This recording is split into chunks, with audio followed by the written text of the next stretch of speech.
Алдымен котлеттің құрамымен таныстырсам, сиырдың етінен жасалынған фарш мен ет тартқыштан үйден өткіземін. Сиырдың жас жұмсақ етін алып, ет тартқыштан өткізіп аламын фаршты. Ақ бөлке нанның ішкі жұмсағы сүтке жұмсартып езіп аламыз осылай.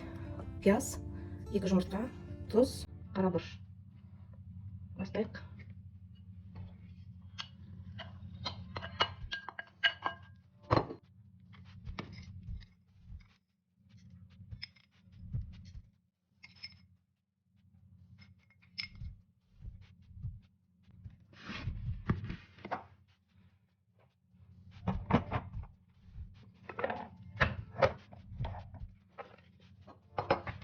Первый компаниясының осындай комбайнның қолданған пиязды ұнтақтап тұру үшін.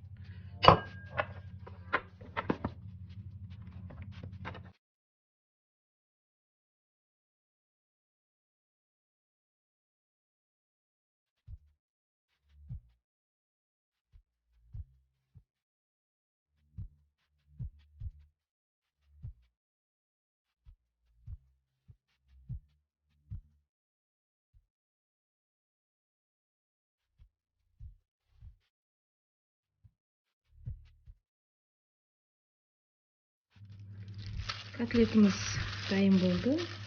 Енді қазір формалы панировочный сухариға аунатып, одан кейін қуыратын боламыз.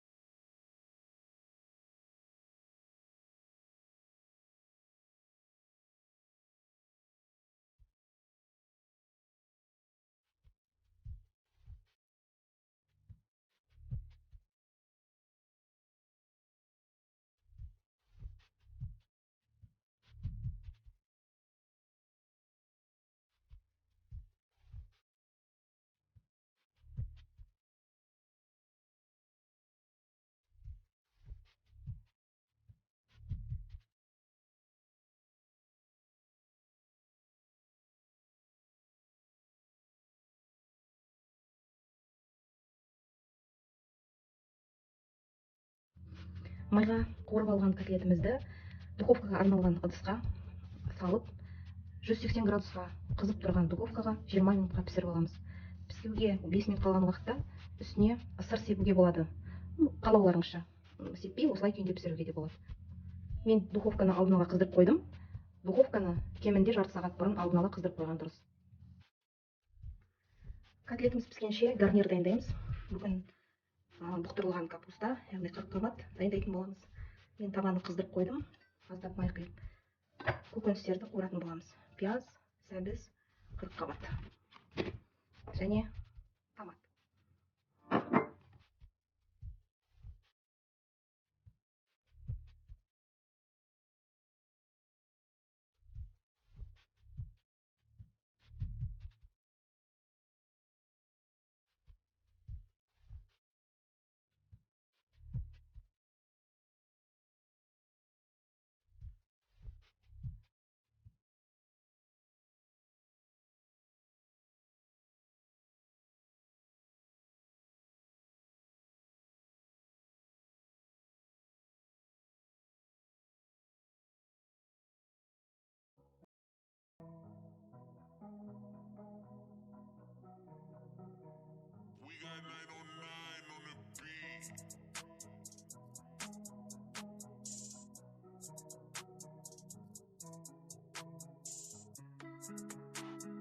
Капустадан, яғни 40 қабаттан бұқтырылған гарнир жасаймыз дедім. Менің отбасымдағы мүшелер әртүрлі гарнирді жақсы көреді.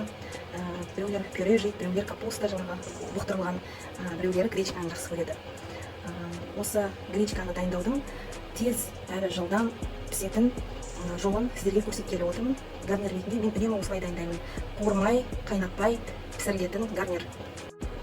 Менің кухнямда байқасаңыздар, басқа бейнероликтерімді көрген болсаңыздар, мен үнемі осы ТПВ компаниясының ыдыстарын үнемі пайдаланамын. Менің кухнямда бұлар маған өте тиімді көмекшілер. Сондықтан осы компанияның ыдыстарын жиі қолданамын. Бүгінде гречкадан жасайтын гарнирге мен термосервирователь деп аталатын ыдысты қолданатын боламын. Мынандай 4 бұрышты, ішінде ситасы бар, 2 бөліктен тұрады.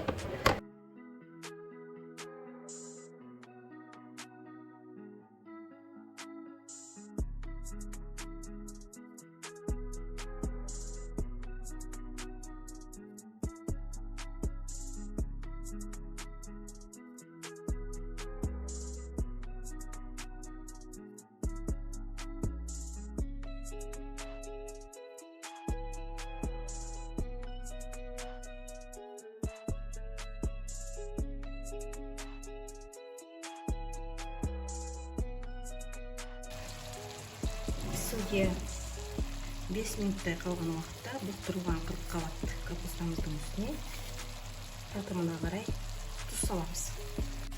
Тұз салғаннан кейін тағы да 5 минут, 7 минут бұқтырамыз. Жай, котлетіміз пісуге 5 минуттай уақыт қалды. Котлеттің өзін жақсы көретін отбасы мүшелері бар менде, және сырмен, яғни сырмен жасалынған, ол биточка сияқты болады.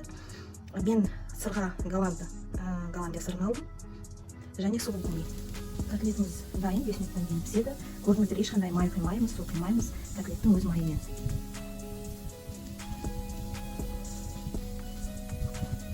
Бәріне бірдей салмаймыз, себебі котлет кенде де жақсы көреді. 20 минут өтті. Гречка бәріне дайын. Мінекей, осындай болып, гречкамыз дайын болды.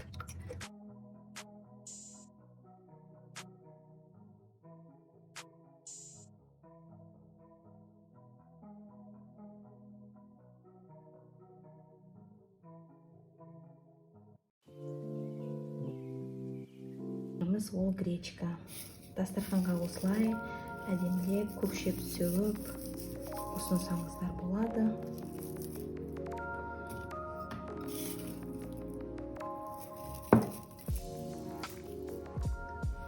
Міндетті түрде менің рецептімді пайдаланып, үйден жасап көріңіздер.